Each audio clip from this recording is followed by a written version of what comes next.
اور اس عورت نے ان کا قصد کیا اور انہوں نے اس کا قصد کیا۔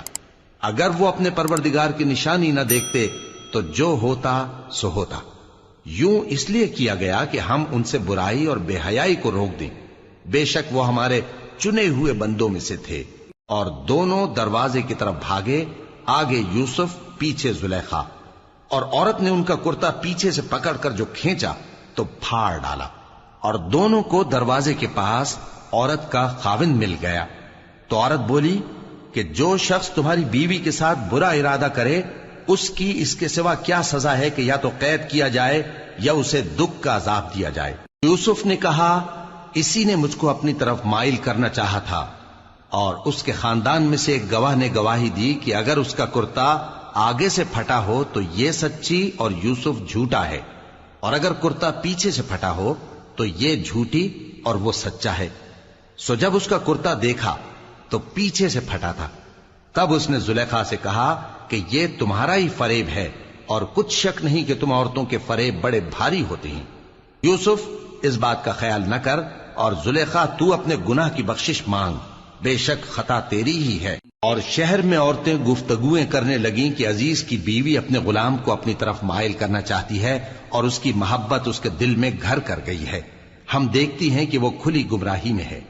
پھر جب زلیخا نے ان عورتوں کی گفتگو جو حقیقت میں دیدار یوسف کے لیے ایک چال تھی سنی، تو ان کے پاس دعوت کا پیغام بھیجا اور ان کے لیے ایک محفل مرتب کی، اور پھل تراشنے کے لیے ہر ایک کو ایک ایک چھری دی، اور یوسف سے کہا کہ ان کے سامنے آؤ۔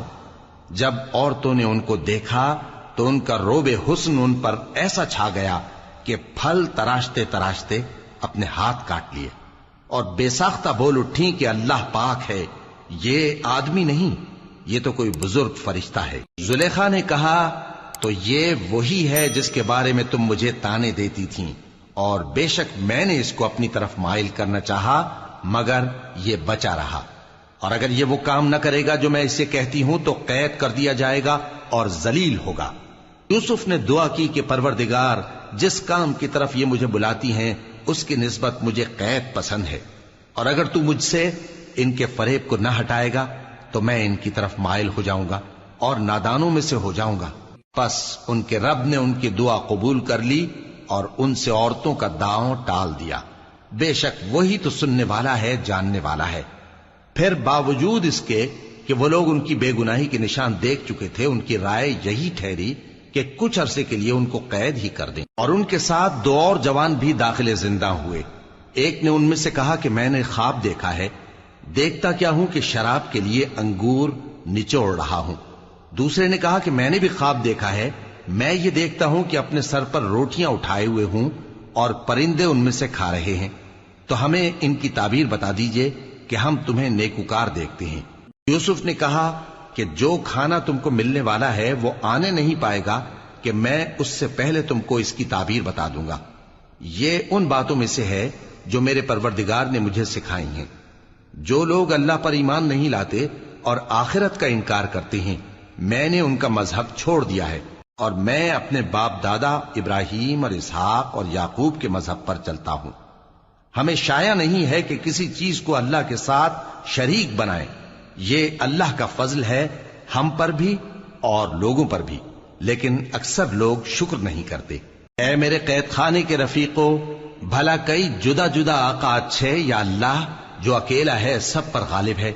جن چیزوں کی تم اللہ کے سوا پرستش کرتے ہو وہ صرف نام ہی نام ہیں جو تم نے اور تمہارے باپ دادا نے رکھ لیے ہیں، اللہ نے ان کی کوئی سند نازل نہیں کی۔ سن رکھو کہ اللہ کے سوا کسی کی حکومت نہیں ہے، اس نے ارشاد فرمایا ہے کہ اس کے سوا کسی کی عبادت نہ کرو، یہی سیدھا دین ہے، لیکن اکثر لوگ نہیں جانتے۔ اے میرے قید خانے کے رفیقو، تم میں سے ایک جو پہلا خواب بیان کرنے والا ہے وہ تو اپنے آقا کو شراب پلایا کرے گا، اور جو دوسرا ہے وہ سولی دیا جائے گا، اور پرندے اس کا سر نوچ کھائیں گے۔ جو بات تم مجھ سے پوچھتے تھے وہ فیصل ہو چکی ہے۔ اور ان دونوں میں سے جس کی نسبت یوسف نے خیال کیا کہ وہ رہائی پا جائے گا، اس سے کہا کہ اپنے آقا سے میرا ذکر بھی کر دینا۔ پھر شیطان نے اسے ان کا اپنے آقا سے ذکر کرنا بھلا دیا، اور یوسف کئی برس قید خانے ہی میں رہے۔